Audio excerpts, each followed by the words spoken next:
Hi, I'm Anna. I catch my reflection in the salon's sleek glass windows and can't help but smile at the irony. A decade ago, I used to avoid mirrors, dreading the sight of myself. Now, I own Crown and Glory, the most exclusive hair salon in the city. Funny how life works out. Ready for the Anderson wedding party. Sarah brushes past me, arms full of high-end styling products. My best friend since high school, now my business partner, the only person who truly understands what this success means to me. 6 bridesmaids, 1 mother of the bride, and the star herself, I say, smirking.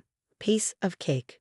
But as I tuck a loose strand of hair behind my ear, my fingers linger, a habit I've never quite shaken. These days, my hair cascades past my shoulders in healthy waves, a far cry from the choppy, jagged cuts of my childhood. Sarah must notice, because her voice softens. Remember when Diana used to drag you to that awful discount place every 2 months? The memory hits like a slap. My stepmother, standing behind me with that saccharine, performative concern. Anna's hair just grows so fast, James, she'd tell my father, voice dripping with fake reason. You know how unruly it gets. We need to keep it manageable for school. And he, ever practical, would nod in agreement, never questioning why his daughter always returned looking like she'd lost a fight with a lawnmower. Meanwhile, her daughters, Vanessa and Victoria, sat at home brushing their thick, flowing hair, smirking as I walked in the door. Those weren't haircuts. They were punishments. I exhaled sharply, straightening a row of scissors with more force than necessary. Every time someone complimented my hair, every school dance where the boys noticed me instead of her precious girls, I snapped my fingers. Chop, chop, chop. Sarah nods, her expression darkening. She was always the one finding me crying in the school bathroom after another forced trip to the stylist's chair. Your dad never realized. Because Diana always waited until he was traveling, I mutter. By the time he got back, she had him convinced it was my choice. That I wanted a low-maintenance style for swimming. I remember those dinner table conversations, how Vanessa and Victoria would twirl their perfect locks while Diana beamed at me, congratulating me on being so mature for choosing practicality over vanity. The front door chimes, snapping me back to the present. My posture straightens, a professional smile already in place. But just before greeting our first client, I steal another glance at my reflection. The scared teenager with the butchered hair is gone. In her place stands a woman who built an empire from her pain, who took her stepmother's cruelty and forged it into something unstoppable. You know what the best part is? I murmur to Sarah as we head to our stations. She raises a brow. What?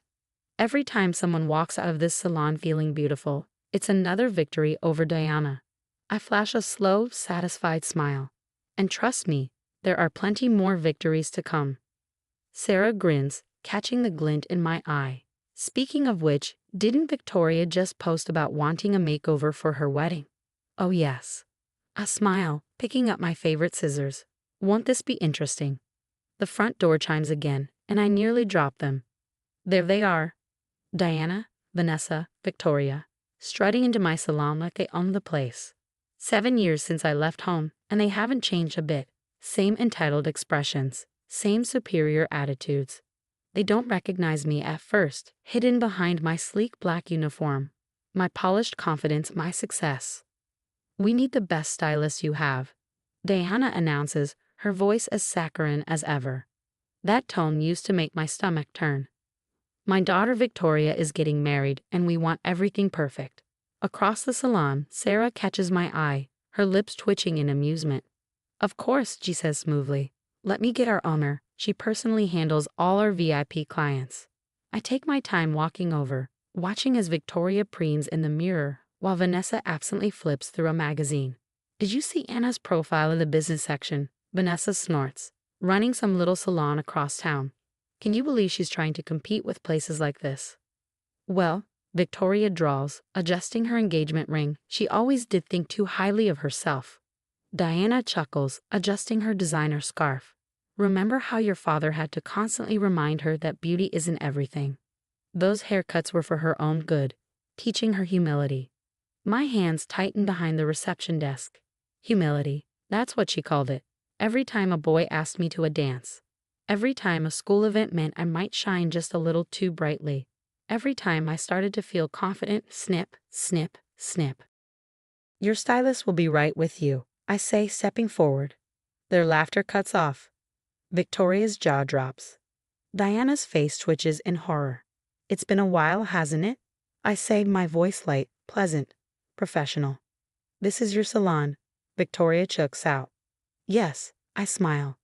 Welcome to Crown and Glory, the most exclusive salon in the city. Sarah leans against the counter, arms crossed, enjoying the show. Sarah, I say casually, could you grab my special lookbook? The one with the before and after photos. She disappears into the back, but we both know what she's actually retrieving. My old photo album. The one filled with every horrible haircut, every tear-streaked aftermath, every date meticulously recorded, along with Diana's instructions to the cheap salons, always requesting they take off as much as possible, regardless of my preference. I take my time flipping through the pages when Sarah returns, letting Vanessa and Victoria get a good look. You know what's fascinating? I mused, tilting the book toward them. Every bad haircut lines up perfectly with an event where I might have gotten more attention than your daughters. I glance up. What a coincidence. Diana's face drains of color. I reach for my phone. I wonder what Dad would think about all these coincidences. He's been asking why I never come to family dinners anymore. You wouldn't dare, Diana hisses. I hold her gaze, unflinching. Try me. Then I smile, slipping my phone into my pocket. Now about those wedding styles. Shall we discuss how you'd like to look in the photos? Victoria swallows hard. We should go. Diana doesn't move right away, but she knows she's lost. Without another word, they turn and leave. But I'm not done yet. Within days, Vanessa and Victoria are posting cryptic warnings about unprofessional salons on their social media. Diana is whispering at her charity committee meetings about how some people just can't let go of the past. Pathetic. But I've spent years being silent, and I'm done. While sorting through Dad's old study, I find his camera bag stuffed in the back of his closet. Hours of family videos, and then Christmas morning. I was 15. Anna, show everyone your new haircut. Diana's voice rings out from the speakers. The camera pans to me, devastated. Hair brutally chopped short just before the annual family portrait. She picked it herself, didn't you, dear? In the background, Vanessa leans toward Victoria, whispering. Mom said shorter hair would make her nose look bigger in the photos. Sarah sits beside me, watching the footage. Your dad needs to see this, she murmurs. I nod. He will, along with everyone else who matters. The annual Henderson family dinner is days away. Every notable family in their social circle will be there. I arrive early, helping Dad set up in the kitchen. Remember how you used to braid my hair before bed? I say, scrolling to a picture on my phone. Before Diana decided long hair was too high maintenance for me. He frowns. She said you wanted it short. His voice trails off as the video plays. The whispered conversations. The tearful aftermath of each forced haircut. Diana's smug satisfaction as she systematically chipped away at a young girl's confidence. Dad sinks into a chair, his face pale. My God. I never knew. I should have seen. But he didn't. And that's exactly why he's seeing it now. The Henderson Charity Gala, Diana's crown jewel. Her moment to shine. The elegant, compassionate philanthropist, the perfect wife, the devoted mother. She stands at the podium, delivering her well-rehearsed speech about supporting vulnerable youth. And then the screen behind her changes. The slideshow begins. Photo after photo. A teenage girl, her confidence stripped away piece by piece. Video clips, Diana's own voice, her own manipulation, laid bare for the entire room. The forced haircuts, the whispered comments. Then Vanessa and Victoria's voices, captured without their knowledge, murmuring the truth. Mom said shorter hair would make her nose look bigger in the photos.